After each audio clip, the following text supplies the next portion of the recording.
Shalom saudara, jumpa kembali dengan saya. Hari ini saya ingin berbagi mengenai doa. Mengapa banyak orang Kristen tidak senang berdoa? Dan mengapa mereka tidak menikmati doa-doa mereka? Padahal kalau ngomong nih biasanya mereka mempunyai sebuah quotes yang menarik sekali. Doa adalah nafas hidup orang benar. Nah, itu berarti kalau nggak berdoa, nggak bernafas dong. Namun masih banyak orang tidak berdoa tapi masih bernafas.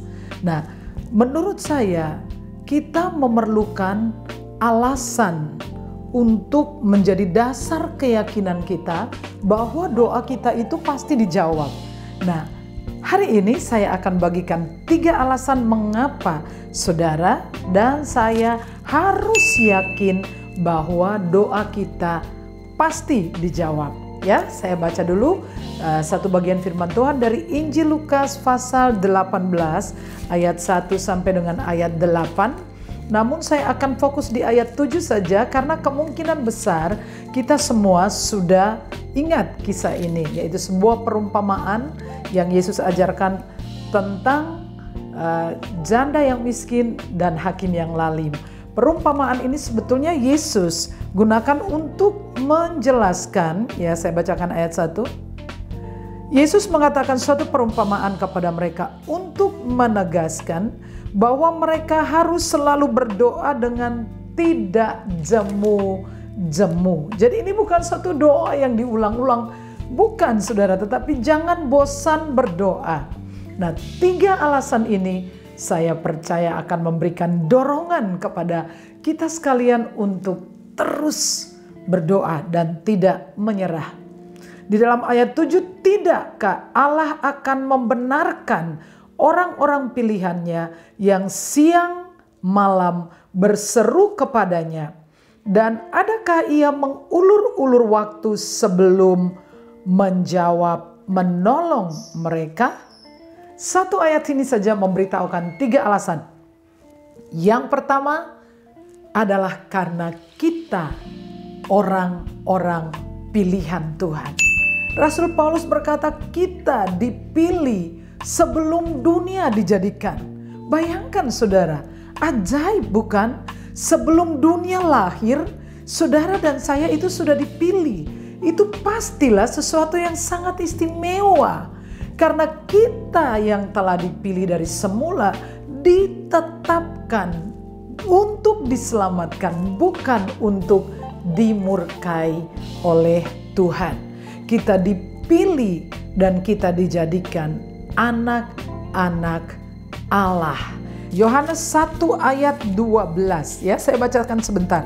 Ayat 12. Tetapi semua orang yang menerimanya diberinya kuasa supaya menjadi anak-anak Allah, yaitu mereka yang terpanggil sesuai dengan rencana Allah, ya. Mereka yang percaya dalam namanya.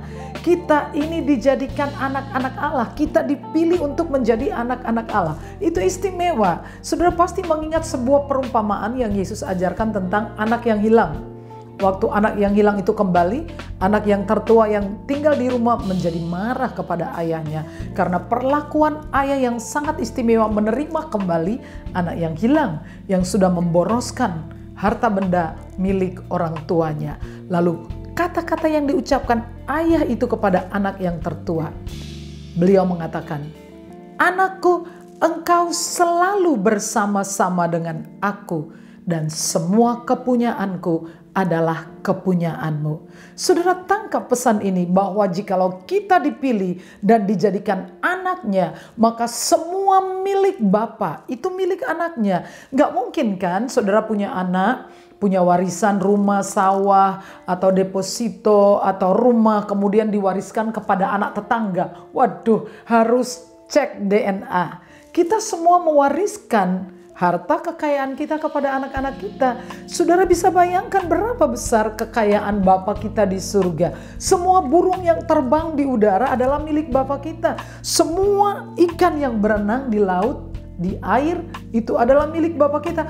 Semua hasil pertambangan dalam perut bumi adalah milik Bapa kita. Dan karena kita adalah anak, maka Ia pasti menjawab doa kita. Baik, yang kedua, mengapa kita percaya? Alasan kita percaya bahwa doa kita pasti dijawab adalah masih di dalam ayat yang sama, Lukas pasal 18 ayat yang ke-7.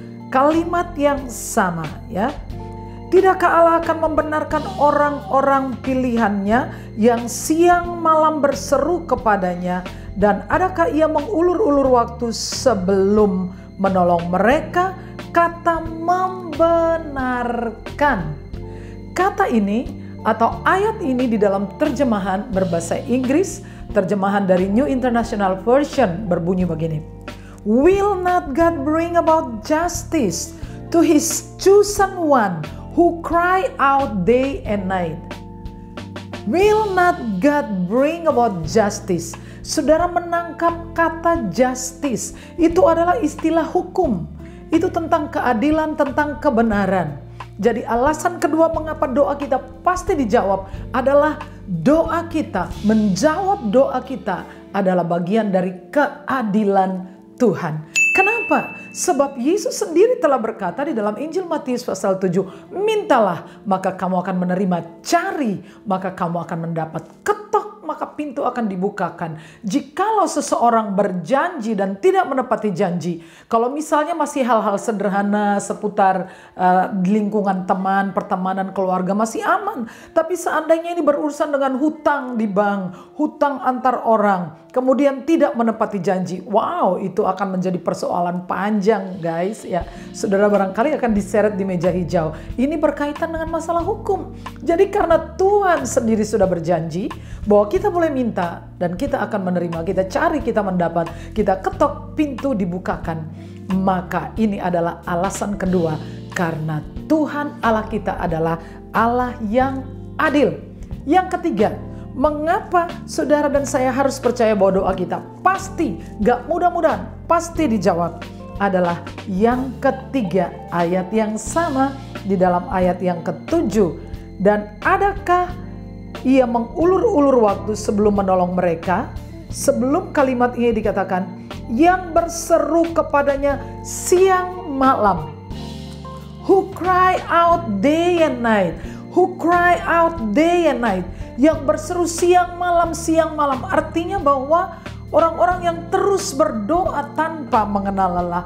Orang-orang yang yakin dengan doanya. Saudara-saudara, ketekunan di dalam doa adalah alasan ketiga kita yakin pasti doa kita dijawab. Artinya bahwa kita tidak menyerah dengan doa-doa kita. Beberapa orang berdoa untuk satu hal beberapa waktu lamanya, kemudian mereka mundur, mereka kemudian berpikir, mungkin ini bukan kehendak Tuhan. Akhirnya doanya diganti lagi. Lah doa yang kemarin gimana? Ya sudah dilewatin. Lalu berdoa lagi beberapa waktu. Saudaraku, seseorang berkata, Tuhan menyerah kepada doa yang tidak menyerah. Saya akan tutup dengan sebuah kesaksian.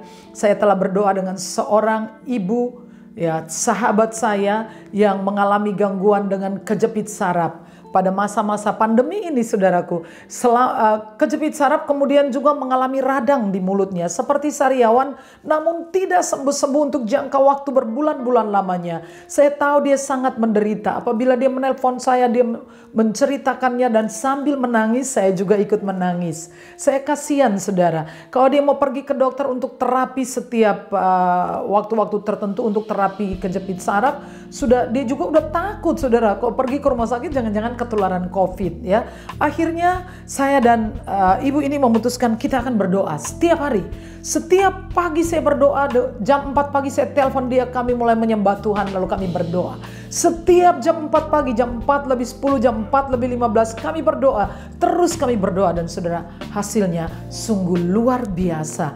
Dalam beberapa minggu selama kami berdoa itu tidak pernah kumat kejepit sarafnya dan luka-luka radang di mulutnya yang dulunya ada 5 titik, terakhir tinggal 1 titik dan mulai kering.